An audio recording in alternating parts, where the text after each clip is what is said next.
Казвам се Диан Данков, на 37 години съм, живея в Разград, щастливо женен и имам 2 прекрасни дъщери. Малката ми дъщеря се казва Матея и е на 5 години, а голямата ми дъщеря се казва Илина, тя е на почти 10. Аз от дете изпитвах вътрешна потребност да има справедливост. Когато бях на около 9 години, не ни пуснаха в магазин, само защото сме с по-тъмен цвят на кожата. И за първи път с майка ми разбрах какво е да бъдеш изхвърлен, защото си различен.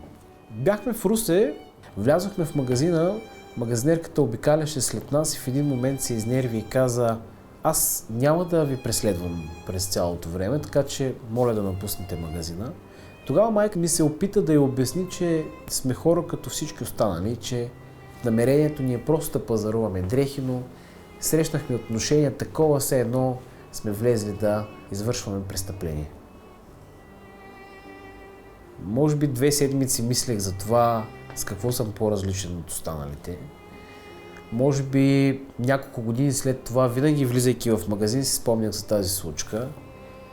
И може би до тинейджърските ми години изпитвах страх дали ще бъда пуснат в магазин или ще бъда изгонен за това, че съм с по-тъмен цвят на кожата.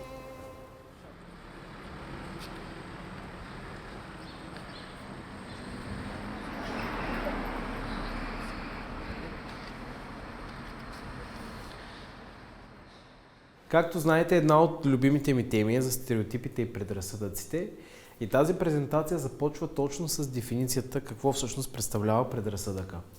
В научната литература има много сблъсъци между мненията дали първо идва стереотипа или първо е предразсъдък. Аз съм повече привърженик, че предразсъдъка е изначалното нещо, от което произхождат стереотипите, тъй като това е нещо, което започва да функционира в нашия мозък още преди да започнем да мислим.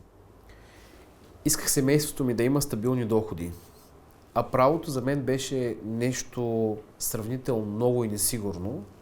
Работих в гражданския сектор и честно казано получавах добри пари, живеех много добър живот, но програма Правен инкубатор е програмата, която ме мотивира да разкрия самостоятелна практика.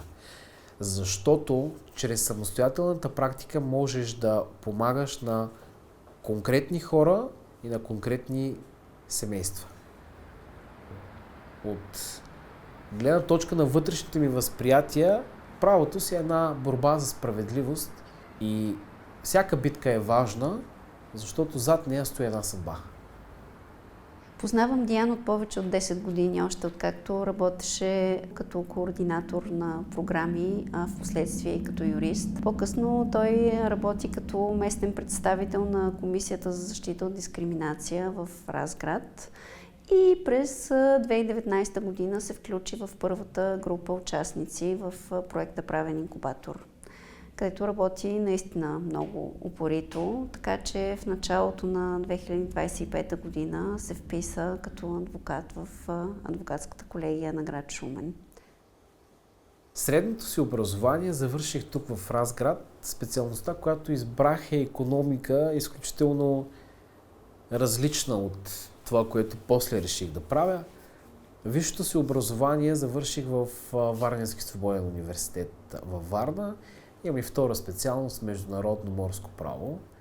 Много е важно да имаме роми адвокати, защото правните проблеми в ромската общност са много, а от друга страна хората в тази общност трудно изграждат доверие към нероми. Поради тази причина да имат някого, към когото да се обърнат в своето ежедневие и на когото да разчитат, че ще получат адекватен правен съвет, е от изключителна важност.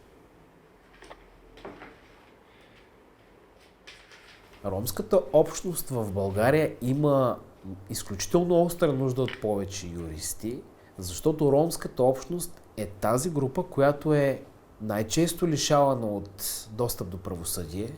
Самите представители на ромската общност имат повече доверие на роми адвокати. И това е психологически обяснимо. След като тази общност е дискриминирана и получаваща омразна реч и омразно отношение от българското общество, нормално е и ромската общност да не се доверява лесно на българското общество. Да.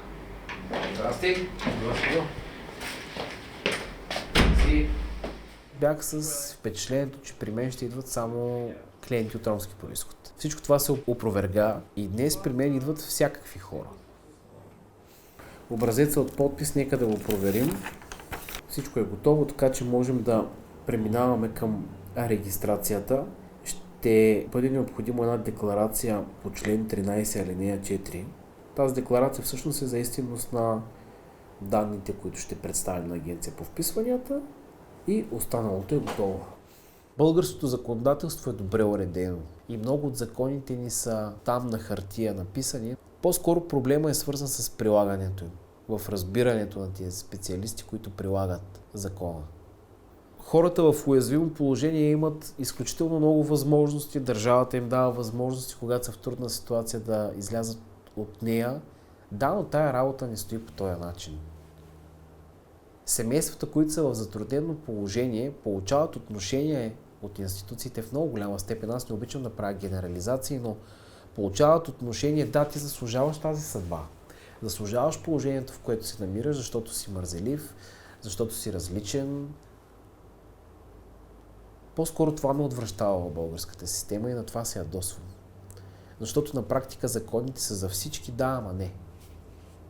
Това беше изначалната ми идея да помагам на хора, които нямат финансова възможност да получат качествена правна помощ и съдействие. До ден днешен продължавам да правя това. Разбира се, това никак не е успешна стратегия за един млад адвокат, защото младият адвокат е самоиздържащ се специалист, който трябва да плаща сметки. Но за мен про-боно работата е изключително важна, защото това е нещо, което ни прави различни от всички останали адвокати. Това да помогнеш на някой в нужда. Никога няма да забравя един случай, в който в съдебната зала попитах бащата, чието 7-годишно дете беше настанено в институция, изведено от дома от социалните. Само защото нямат собствена стая, само защото нямаха ток, а те нямаха ток, защото бяха новонастанено семейство в общинско жилище. Тето беше настанено в институция и семейството не знаеше какво да прави. Обърна се към здравния медиатор. Здравният медиатор ми се обади и каза, искаш да поемеш едно дело за едно семейство, което иска да си върне едно дете, което е настанено извън съдебната среда, но нямат пари. Казах, ако успея да върна това семейство, значи съм направил едно добро на цяло едно семейство. И го направих. Тези малки битки, погледнато отстрани, са моите големи успехи, чрез които си казвам, да, има смисъл от решението да се впише в адвокатската колегия и да стана адвокат. Айде тук като мен. Раз, два, три. От тук си. Или ако искаш, аз ще дойда тук, ти ела. Готова ли си? Раз, два, три.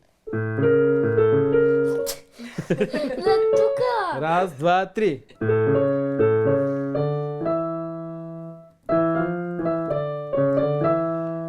Сега ми сол. Връщаш.